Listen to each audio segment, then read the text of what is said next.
नमस्कार। कैसे हैं आप सभी? जय श्री श्याम दोस्तों, मैं अंकित गौतम, स्वागत है आपका अभिजात क्लासेस पर। दोस्तों, आज हम बात करने वाले हैं विसर्ग संधि के विषय में। संधि का अध्ययन हम कर रहे थे, उसमें स्वर संधि कंप्लीट हो चुकी है, व्यंजन संधि भी कंप्लीट हो चुकी है। आज हम बात करेंगे विसर्ग संधि के विषय में कि ये विसर्ग संधि क्या है, इसका अर्थ क्या होता है, इसका प्रयोग कहाँ पर किया जाता है, ये सब हम संक्षेप में समझने का प्रयास करेंगे। इसके आगे आने वाले जो वीडियो हैं उसके अंदर हम देखेंगे कि विसर्ग संधि के कौन कौन से भेद होते हैं, उनके विषय में हम चर्चा करेंगे। तो चलिए चलते हैं आज हम विसर्ग संधि के ऊपर। तो आज का हमारा टॉपिक होगा विसर्ग संधि का अर्थ क्या होता है। कौन सी संधि है? विसर्ग संधि का अर्थ क्या होता है। तो देखिए दोस्तों, विसर्ग संधि होती है कि यदि विसर्ग के बाद, यदि मान लो विसर्ग है और इस विसर्ग के बाद में कोई भी स्वर या व्यंजन का योग होने पर इस विसर्ग के अंदर, इस विसर्ग में जो परिवर्तन होगा उसे ही हम क्या कहते हैं? परिवर्तन, या हम कह सकते हैं कोई भी विकार होगा उसे ही हम क्या कहेंगे? विसर्ग संधि कहते हैं। एक बार फिर से देखिए, विसर्ग संधि के अंदर विसर्ग के बाद में यदि कोई स्वर हो या हम कहें कोई भी व्यंजन हो, तो इन स्वर और व्यंजन का मेल होने पर विसर्ग में जो परिवर्तन होगा या विसर्ग में जो विकार उत्पन्न होगा उससे ही हम क्या कहते हैं? विसर्ग संधि कहते हैं। या वहां पर कौन सी संधि मानी जाती है? विसर्ग संधि मानी। आप दिमाग में इतना जरूर बैठा ले कि जो विसर्ग संधि है, विसर्ग के बाद स्वर भी आ सकता है या विसर्ग के बाद में कोई व्यंजन भी आ सकता है, और वहां पर हम कौन सी संधि करेंगे? विसर्ग संधि करेंगे। कहने का तात्पर्य हुआ, एक बात को आपको विशेष रूप से ध्यान रखना है कि जहां विसर्ग होता है, ये विसर्ग का प्रयोग हमेशा किसके बाद किया जाता है? स्वर के बाद किया जाता है। किसके बाद होता है दोस्तों? स्वर के बाद होता है। जैसे मान लो मैं एक एग्जांपल लिख रहा हूं, राम है। अब यहां जो मैं है, इस मैं में क्या आ रहा है? देखिए, राम कैसे बना? रे, इसमें आ का योग किया, फिर मैं है और मैं के बाद क्या आ रहा है? ए। तो यहां पर देखिए, विसर्ग जो होता है, इस विसर्ग का प्रयोग हमेशा किसके बाद किया जाता है? स्वर के बाद किया जाता है। याद रखना, विसर्ग और अनुस्वार, विसर्ग और अनुस्वार का प्रयोग हमेशा स्वर के बाद किया जाता है। किसके बाद किया जाता है? स्वर के बाद किया जाता है। देखिए, जैसे राम देखा, इसी तरह हमने एक एग्जांपल देखा, हरि ही।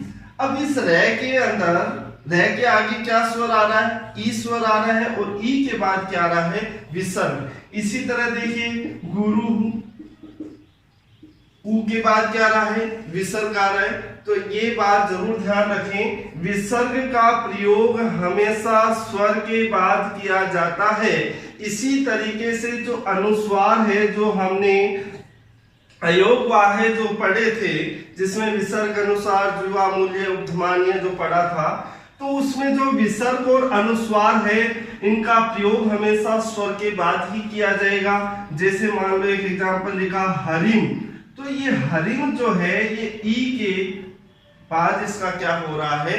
प्रयोग हो रहा है। इसी तरह हम देखते हैं रामम, इसमें भी स्वर के बाद ही अनुस्वार का प्रयोग किया जा रहा है।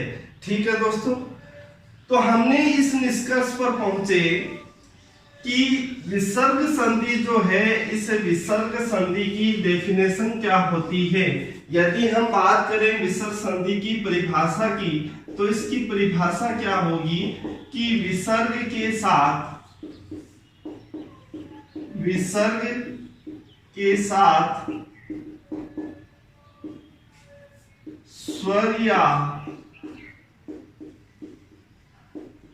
स्वर या व्यंजन का मेल होने पर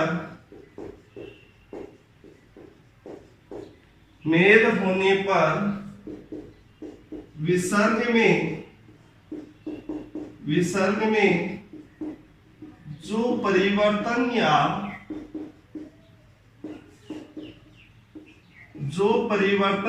विकार उत्पन्न होता है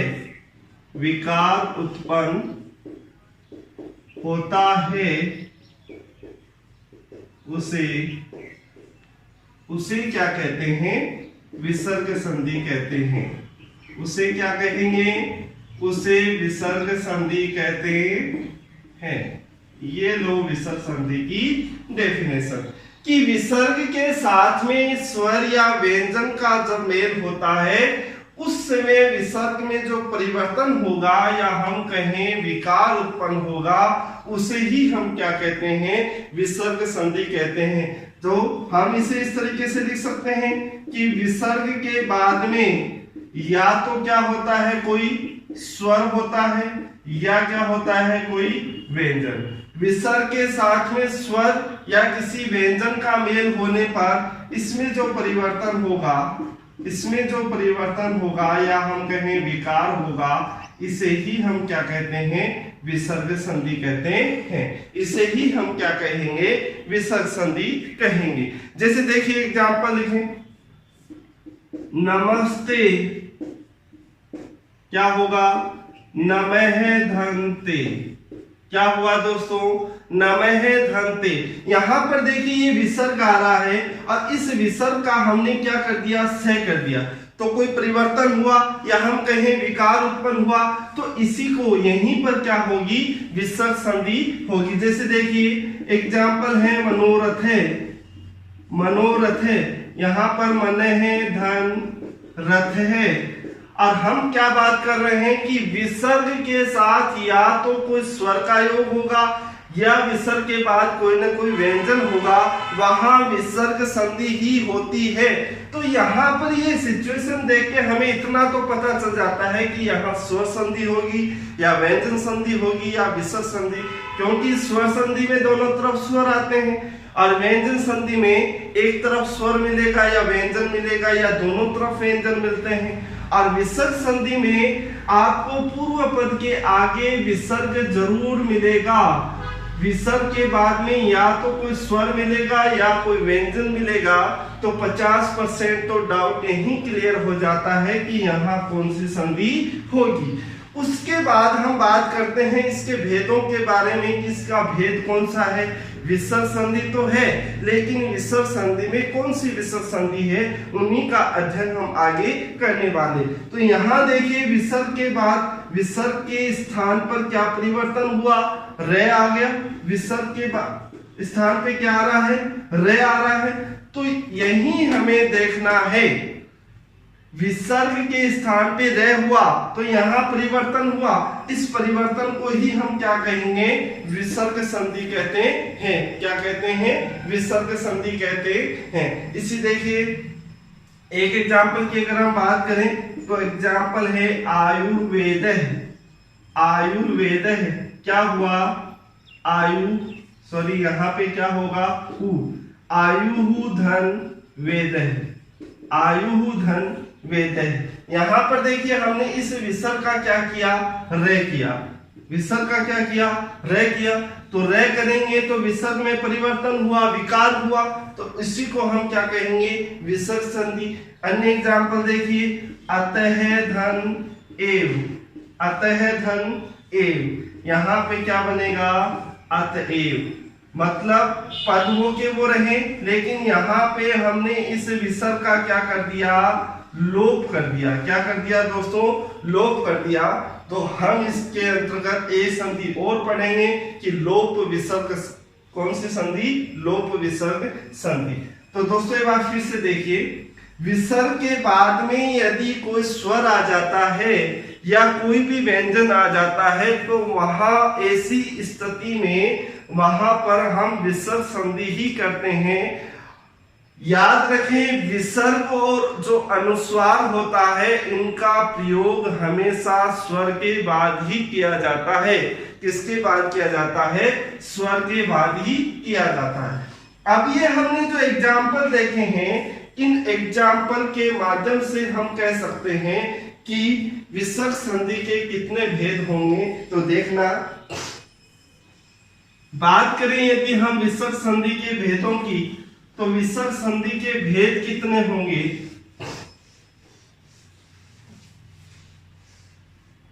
देखिए, विसर्ग संधि के भेद, विसर्ग संधि के भेद,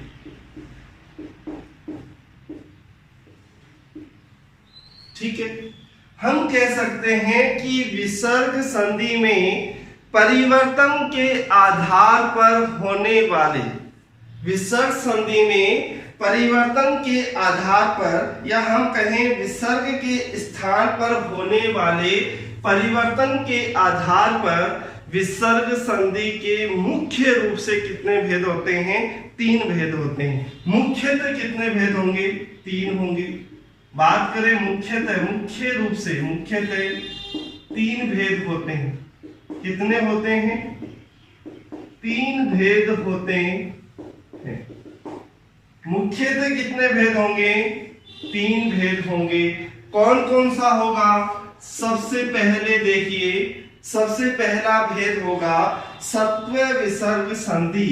कौन सी संधि? सत्व विसर्ग संधि। सत्व विसर्ग संधि में क्या होता है कि नाम से ही पता चल रहा है कि सत्व विसर्ग संधि में विसर्ग का क्या हो जाता है? स हो जाता है। विसर्ग का क्या हो जाता है? स हो जाता है। तो यहां लिख सकते हैं, इसमें क्या होगा? विसर्ग के स्थान पर, विसर्ग के स्थान पर क्या हो जाना? स हो जाना। विसर्ग के स्थान पर स हो जाना। कौन सा से? दंते से। ठीक है। दूसरा इसका मुख्य रूप से जो भेद है वो हम पढ़ेंगे उत्व विसर्ग संधि। उत्व विसर्ग संधि। कौन सी संधि? उत्व विसर्ग संधि। यहां क्या होगा? यहां पर देखिए, नाम क्या है? उत्व। उत्व मतलब विसर्ग का क्या हो जाएगा? उ हो जाएगा। तो यहां क्या होता है? विसर्ग के स्थान पर, विसर्ग के स्थान पर क्या हो जाना? उ हो जाना। विसर्ग के स्थान पर क्या हो जाना? उ हो जाना। और तीसरा जो मुख्य रूप से भेद होता है वो होगा रुत्व विसर्ग संधि। कौन सी संधि? रुत्व विसर्ग संधि। इसमें क्या हो जाता है? इसमें विसर्ग के स्थान पर र हो जाता है। क्या हो जाता है? विसर्ग के स्थान पर क्या हो जाता है? र हो जाता है, या हम कहें र हो जा। तो देखिए दोस्तों, हमने देखा कि विसर्ग संधि के मुख्य रूप से 3 भेद माने जाते हैं। और वो 3 भेद कौन कौन से हैं? सबसे पहला है सत्व विसर्ग संधि। कौन सी संधि? सत्व विसर्ग संधि, जिसमें हम क्या करते हैं? विसर्ग के स्थान पर क्या हो जाता है? स हो जाता है।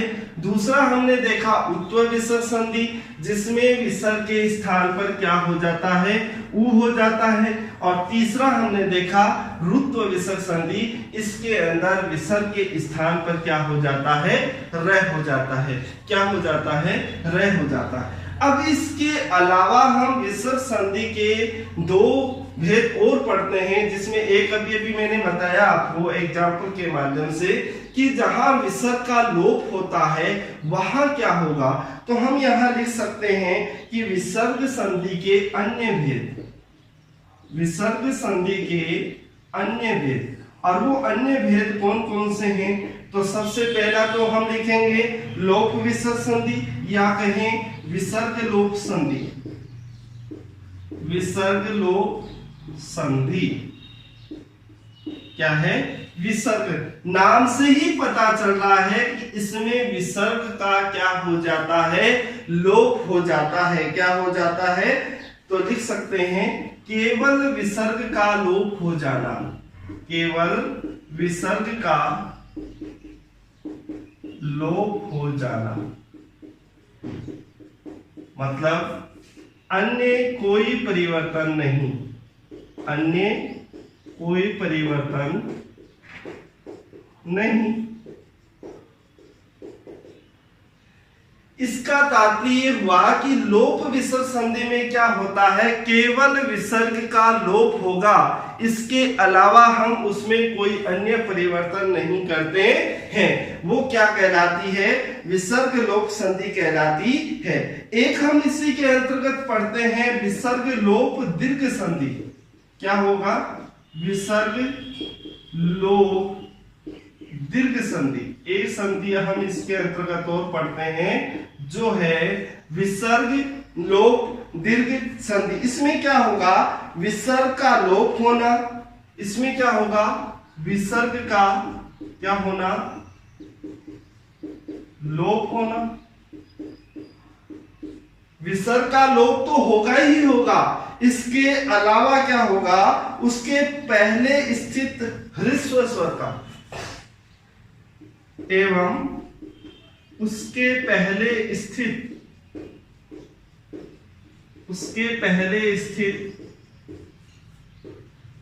ह्रस्व स्वर का क्या हो जाना? दीर्घ हो जाना। क्या हो जाना? दीर्घ हो जाना। ठीक है, ये होता है विसर्ग लोप दीर्घ संधि। कौन सा? विसर्ग लोप दीर्घ संधि। तो दोस्तों आज हमने बात की है विसर्ग संधि का अर्थ क्या होता है, या हम कहें विसर्ग संधि की परिभाषा क्या होती है उसके विषय में। तो उसमें हमने जाना कि विसर्ग के साथ में किसी भी स्वर या व्यंजन का जब योग होगा तो उनके मेल से जो परिवर्तन होगा या हम कहें जो विकार उत्पन्न होगा उसे ही हम क्या कहते हैं? विसर्ग संधि कहते हैं। फिर हमने बात की कि विसर्ग का प्रयोग हमेशा स्वर या व्यंजन के विसर्ग का प्रयोग हमेशा स्वर के बाद ही किया जाता है। इसके अलावा जो अनुस्वार होता है उसका प्रयोग भी स्वर के बाद ही किया जाता है। फिर हमने बात की कि विसर्ग में परिवर्तन हुआ और विसर्ग में होने वाले परिवर्तन के आधार पर अगर हम बात करें तो मुख्य रूप से विसर्ग संधि के कितने भेद होंगे? 3 भेद माने जाते हैं। पहला है सत्व विसर्ग संधि। नाम से ही मालूम होता है कि इसमें विसर्ग का क्या हो जाता है? स हो जाता है। दूसरा है उत्व विसर्ग संधि जिसमें विसर्ग का क्या हो जाएगा? ऊ हो जाता है। और फिर है रुत्व विसर्ग संधि जिसमें विसर्ग के स्थान पे क्या हो जाता है? रह हो जाता है। इनका सभी का हमने एक एग्जाम्पल देखा। इसमें हमने देखा था नमस्ते। एग्जाम्पल क्या देखा था? नमस्ते, जहां विसर्ग के स्थान पे क्या कर दिया? से कर दिया। इसका एग्जाम्पल हमने अभी देखा मनोरथ है। क्या है? मनोरथ है। और इसका एग्जाम्पल क्या होगा दोस्तों? अभी हमने बात की थी आयुर्वेद है। आयुर्वेद है, यहाँ विसर्ग के स्थान पे रह हो जाता है। इसमें हमने देखा था कि एक एग्जाम्पल अभी देखा अतः जन एव अतिव। तो इस तरह से हमने इनकी बात की।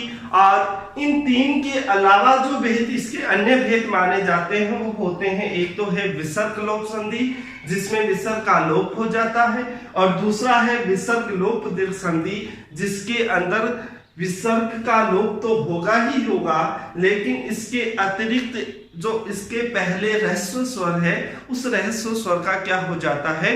दीर्घ हो जाता है। यही होती है विसर्ग लोप दीर्घ संधि। तो दोस्तों आज हमने बात की है सिर्फ विसर्ग संधि का अर्थ क्या होता है और विसर्ग संधि के कौन कौन से भेद होते हैं उसके विषय में। अब हम अगले जो वीडियो है उसमें बात करेंगे सत्व विसर्ग संधि के एक एक एग्जाम्पल के हम ऊपर विस्तार से हम अध्ययन करेंगे। तो दोस्तों उम्मीद करता हूं आपको ये समझ में आया होगा। अच्छा लगे हो शेयर करें और वीडियो को लाइक करें और सब्सक्राइब करें। जय श्री कृष्ण।